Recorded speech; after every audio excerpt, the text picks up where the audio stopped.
ओम श्री श्री रामकृष्णाय नमः।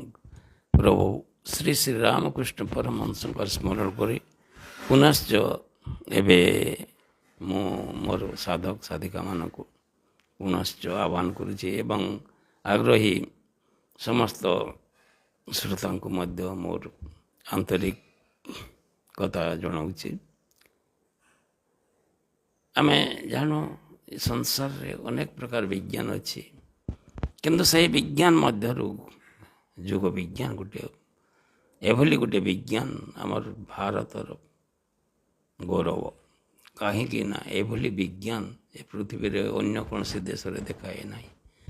ତୁମେ ଆମେରିକା ଯାଅ, ଜର୍ମାନ ଯାଅ, ଇଟାଲୀ ଯାଅ, ଫ୍ରାନ୍ସ ଯାଅ, ତୁମେ ଏହି ଯୋଗ ବିଜ୍ଞାନର ଶିକ୍ଷା ପାଇପାରିବ ନାହିଁ। କିନ୍ତୁ ଭାରତରେ ସେହି ଶିକ୍ଷା ଏବେ ସୁଦ୍ଧା ବଞ୍ଚି ରହିଛି। ମଣିଷ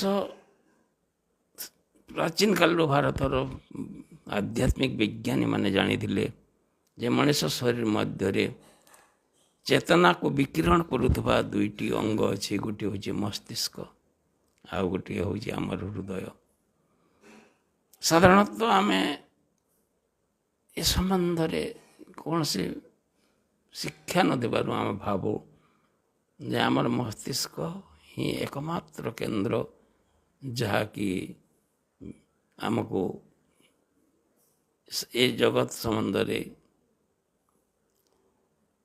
ଜ୍ଞାନ ଆହରଣ କରିବା ପାଇଁ ଏବଂ ଜ୍ଞାନ ବିକିରଣ କରିବା ପାଇଁ ସାହାଯ୍ୟ କରେ। କିନ୍ତୁ ପ୍ରକୃତରେ ନୁହେଁ, ତାହା ନୁହେଁ, ତାହା ସତ୍ୟ ନୁହେଁ।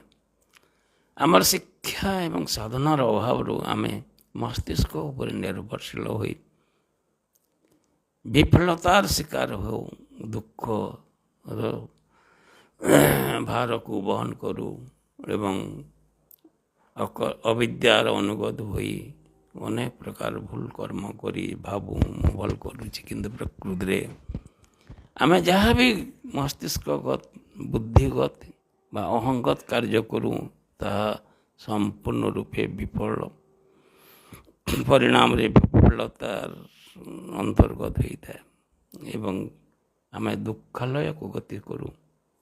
ଆମେ ସୁଖାଳୟକୁ ଗତି କରିବାକୁ ଆସି ଆମେ ଈଶ୍ୱରଙ୍କ ପାଖକୁ ଯିବାକୁ ଚାହିଁ ଆମେ ମୋକ୍ଷ ଲାଭ କରିବା ପାଇଁ ଚାହୁଁ, ହେଲେ ମସ୍ତିଷ୍କ କୌଣସି ପ୍ରକାର ସାହାଯ୍ୟ କରେ ନାହିଁ।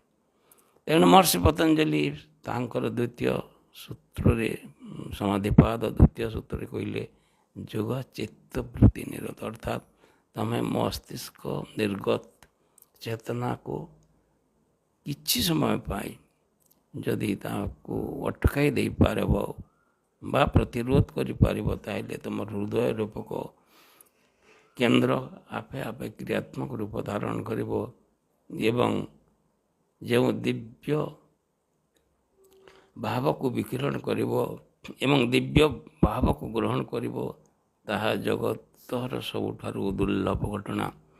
ଏହି ଦୁର୍ଲଭ ଘଟଣା କେବଳ ଶିକ୍ଷା ସାଧନାର ଅନ୍ତର୍ଗତ ଯୋଗୀମାନଙ୍କର, ସାଧକମାନଙ୍କର ହୋଇଥାଏ, ଅନ୍ୟମାନଙ୍କର ପ୍ରାୟ ହୁଏ ନାହିଁ। ଏହି ରହସ୍ୟକୁ ଆମେ ପ୍ରାଚୀନ କାଳରେ ଆମର ମହର୍ଷି ମାନେ ଜୈମିନୀ, କଣଦ, ଗୌତମ, ବ୍ୟାସ ଏବଂ ସର୍ବଶେଷରେ ଆମ ମହର୍ଷି ପତଞ୍ଜଳି ଗଣିତ ଭଳି ଏକ ବିଜ୍ଞାନ, ଯାହାକୁ ଯୋଗ ବିଜ୍ଞାନ ନାମକ ବିଜ୍ଞାନର ଆବିଷ୍କାର କରିଥିଲେ ଏବଂ ତାକୁ ଆମେ ବର୍ତ୍ତମାନ ଦେଖୁଛୁ, ଜାଣୁଛୁ ଏବଂ ଆଶ୍ଚର୍ଯ୍ୟ ଏବଂ ଚକିତ ହେବାକୁ ବାଧ୍ୟ ହେଉଛୁ ଯେ ଏଭଳିଆ ଈଶ୍ୱର ଲାଭ ପାଇଁ ମଧ୍ୟ ଏକ ପ୍ରକାର ବିଜ୍ଞାନ ଅଛି, ମୋକ୍ଷ ଲାଭ ପାଇଁ ଗୋଟେ ବିଜ୍ଞାନ ଅଛି। ସଂସାର ସମସ୍ତ ରହସ୍ୟ ଏବଂ ସମସ୍ତ ଗୌରବ ଲାଭ ପାଇଁ ଏକ ବିଜ୍ଞାନ ଅଛି। ମଣିଷର ଆଦର୍ଶ ଲାଭ ପାଇଁ ଏକ ବିଜ୍ଞାନ ଅଛି। କେଡ଼େ ବଡ଼ କଥା! ଏ ସଂସାରରେ କୌଣସି ଦେଶରେ, ଆମେରିକାରେ, ଜର୍ମାନୀରେ, ଇଟାଲୀରେ, ଫ୍ରାନ୍ସରେ, ରୁଷରେ ବା କୌଣସି ଚୀନରେ ବା କୌଣସି ଦେଶରେ ଏଭଳିଆ ବିଜ୍ଞାନ ଅଛି।